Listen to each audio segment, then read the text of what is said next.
முதலமைச்சர் திருச்சி போயிருந்தாரு தெரியுமா உங்களுக்கு?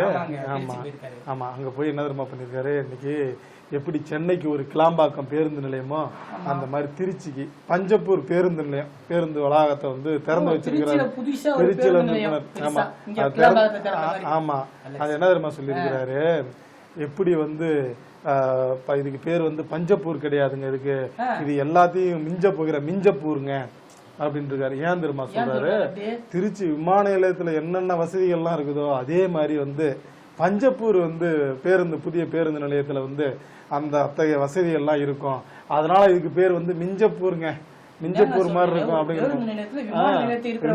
விமான நிலையத்தில் இருக்கிற அளவுக்கான வசதி வந்து அங்க இருக்குமா அப்படின்னு வந்து நிதி சொல்லி இருக்கிறாருங்க. ஆமா, அது இருந்தாலும் என்னன்னா, இது எப்படி நீங்க அவர் வந்து முதலமைச்சர் சொன்னார்ல, எப்படி சென்னைக்கு கிளாம்பாக்கம் அப்படின்னாருல, அதே மாதிரி தாங்க இங்க சென்னை கிளாம்பாக்கம் வரும்போது என்னென்ன மக்கள் சொன்னாங்க, ஆமா அதே தாங்க இப்ப திருச்சிலையும் வந்து மக்கள் சொல்றாங்களாங்க.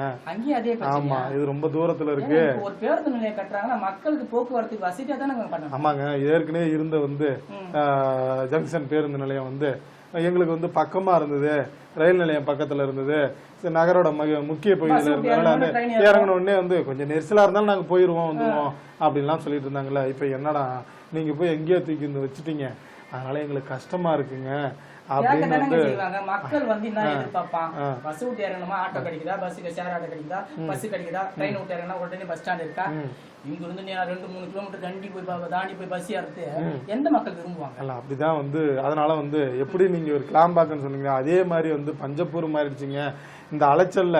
பஞ்சப்பூர் உண்மையிலுமே மிஞ்சப்பூர் ஆனாலும் வந்து சொல்றதுக்கு வேற வழி இல்லைங்க, வார்த்தை இல்லைங்க அப்படின்றாங்களேங்க. வந்து புதிய பேருந்து நிலையம் கட்டிக்கிறாங்க, இப்ப இந்த வெளியூர்ல இருந்து போறவங்க எல்லாம் எங்க போய் இறங்குவாங்க? எங்க போய் இறங்குவாங்க தெரியலையே, அவங்கள தான் கேட்கணும் எங்க போய் இறங்குவாங்கன்ட்டு. பஞ்சப்பூர்ல புதிய பேருந்து நிலையம் அதுக்கான கட்டமைப்பு வசதி எல்லாம் நீங்க உருவாக்கி வச்சிருக்கீங்களா? புதுசா போறவங்க எங்க போய் இறங்குவான்? பழைய பஸ் ஸ்டாண்ட்ல போய் அங்க போய் தான் இறங்கி அப்புறம் அங்க இருந்து போவாங்க. புதுசா போறவங்க எல்லாம் வந்து என்ன பண்ணுவாங்க, அவங்களுக்கு தெரியாது இல்ல. ஆமா, அது ஒரு இது இருக்க. ஏற்கனவே வந்து அங்க காய்கறி மார்க்கெட் எல்லாம் மாத்திரன்னு சொல்லி பிரச்சனை இருந்ததுங்க. அந்த பிரச்சனையே இன்னும் வந்து தீர்க்க முடியாம இருக்க, திருப்பி பஞ்சப்பூர்ல வந்து புதிய பேருந்து நிலையம் ஆரம்பிச்சு இந்த பிரச்சனைக்கு பஞ்சம் இல்லாம ஆக்கிட்டீங்களே அப்படின்னு சொல்லி எல்லாரும் கேக்குறாங்க. சொல்லிட்டோம், நமக்கு ஏன் வம்பு.